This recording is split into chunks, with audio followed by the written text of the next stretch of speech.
मेरा नाम राजेश है और मैं हरियाणा के फरीदाबाद जिले में रहता हूँ।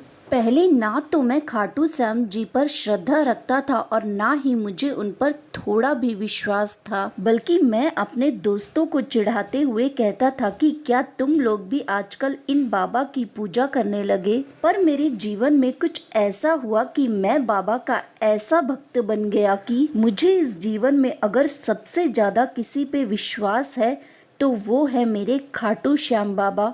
मैं इस जन्म में तो क्या हर जन्म में उनका भक्त बनकर रहना चाहता हूँ। मैंने अपने पढ़ाई के बाद खुद का व्यवसाय करने का सोचा, क्योंकि मेरे पापा रबर कंपनी में काम करते थे और मुझे भी रबर लाइन में बहुत ही इंटरेस्ट था। इसलिए मैंने सोचा कि रबर लाइन में ही कोई व्यवसाय चालू करता हूँ। मैंने अपने दो दोस्तों के साथ मिलकर अपना व्यवसाय शुरू किया।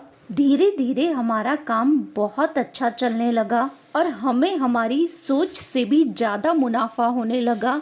इसी बीच मेरी शादी भी हुई और जिंदगी काफ़ी खुशहाल चल रही थी। पर इसी बीच मेरा एक दोस्त बुरी संगत में पड़ता गया। हम उसे कंपनी में बुलाते पर वो कभी आता और कभी नहीं आता और नशे की लत में इतना फंसता जा रहा था कि उसे खुद ही नहीं पता रहता था कि वो क्या कर रहा है।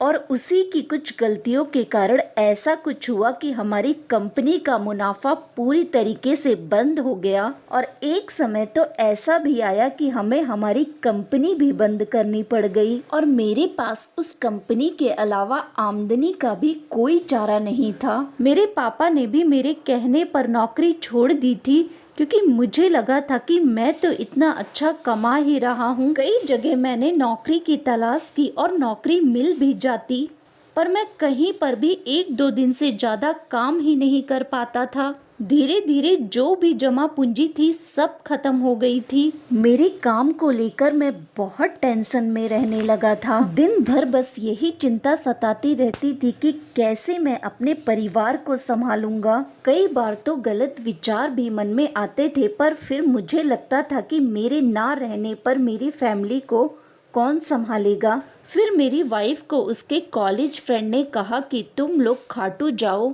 वहाँ बाबा से जो भी कामना करोगे जरूर पूरी होती है। मेरे वाइफ ने जब मुझसे यह सब बताया, मैंने उसे डांटते हुए कहा कि यहाँ खाना खाने के पैसे नहीं हैं और तुम्हें खाटू जाने की पड़ी है। पर फिर अगले दिन मेरी वाइफ ने मुझे एक नारियल और लाल कपड़ा दिया और कहा कि बाबा श्याम को अपनी इच्छा बोलते हुए इस नारियल को बांध दो। सच बताऊं तो उस समय मुझे इन सब बातों पर बिल्कुल भी विश्वास नहीं था, पर मेरी वाइफ को बुरा ना लगे इसलिए मैंने यह सब कर दिया था।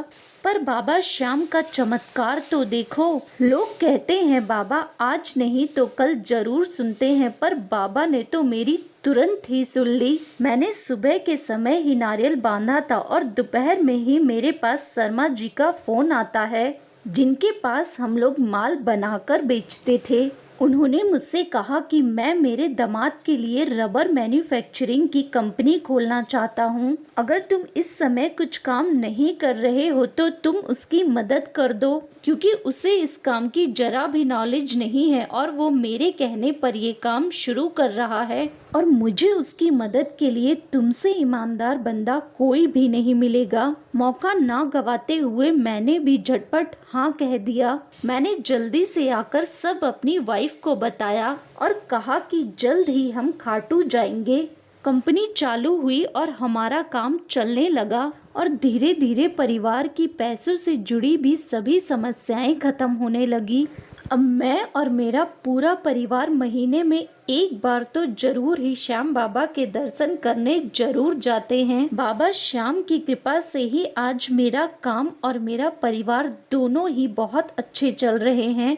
मैं तो बाबा श्याम पर विश्वास तक नहीं करता था, तो भी उन्होंने मुझे सब कुछ दिया और जो लोग उन पर विश्वास करते हैं बाबा उन्हें कभी हारने नहीं देंगे।